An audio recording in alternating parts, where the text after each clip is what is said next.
이 장관과 같은 고위공직자는 취임하기 전에 갖고 있는 주식을 금융기관에 맡겨 처분해야 합니다. 직위를 이용해 부당한 이득을 챙기려는 걸 막으려는 제도인데요. 최근 정부 여당의 핵심 인사들이 이 제도에 문제가 있다고 언급하면서 다시 논란이 일고 있습니다. 백지 신탁제 어떤 제도이고 왜 논란이 되는 걸까요? 이 박기현 유튜권 기자가 차례로 보도합니다.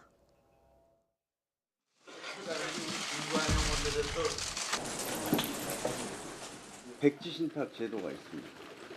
그 제도 때문에 일단 다른 도덕성 검증을 떠나서 기업인은 사실 장관이 될 수가 없습니다. 법, 제도 이거 탓하지 마시고 대한민국에 얼마나 훌륭한 사람 많습니까?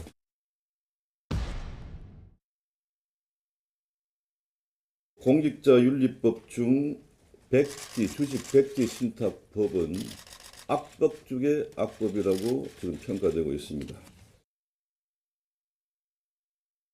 고위 공직자가 직무와 관련된 주식을 보유하는 것에 신중하자는 것이 어떻게 악법인지 묻지 않을 수 없습니다.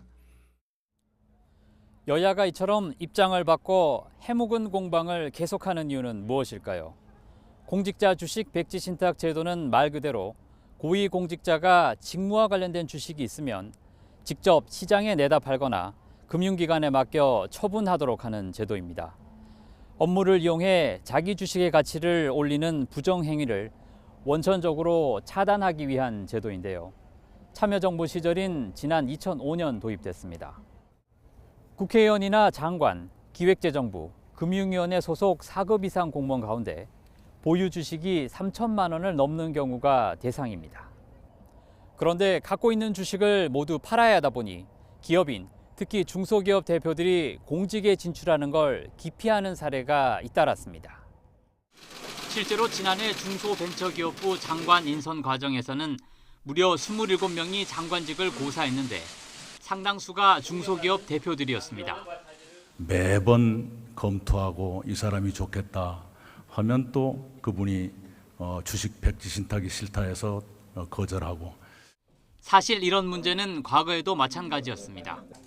특히 박근혜 정부에서는 중소기업청장 후보자가 백지 신탁제를 잘못 이해, 뒤늦게 자진 사퇴하는 해프닝까지 벌어졌습니다.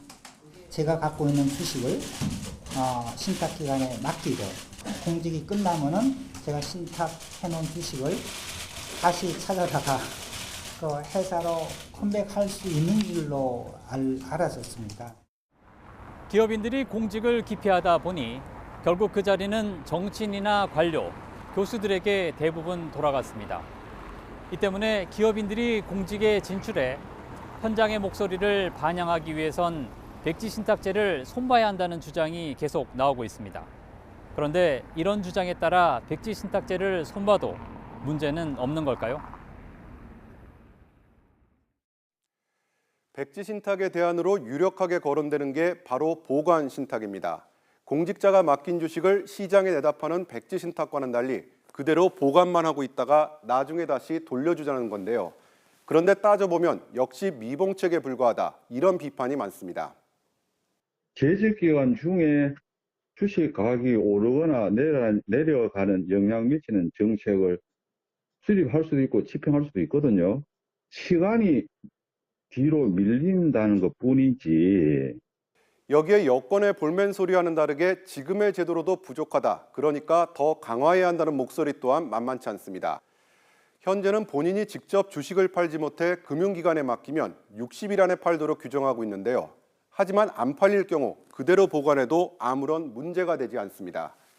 이 때문에 지난 4년간 백지 신탁 계약을 체결하고 실제로 매각까지 이뤄진 경우는 단 2건에 불과했습니다.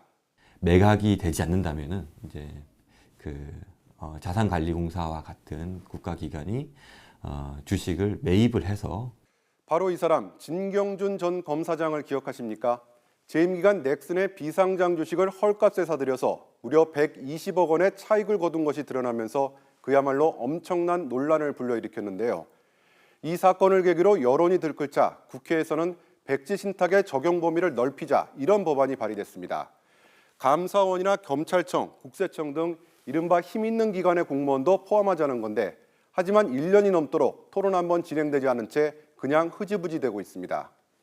결국 기업인 그리고 정치권의 투명성에 대한 우리 사회의 불신이 해소되지 않는 한 백지 신탁제를 완화하자는 주장은 제자리를 맴돌 수밖에 없을 것으로 보입니다. YTN 유통원입니다.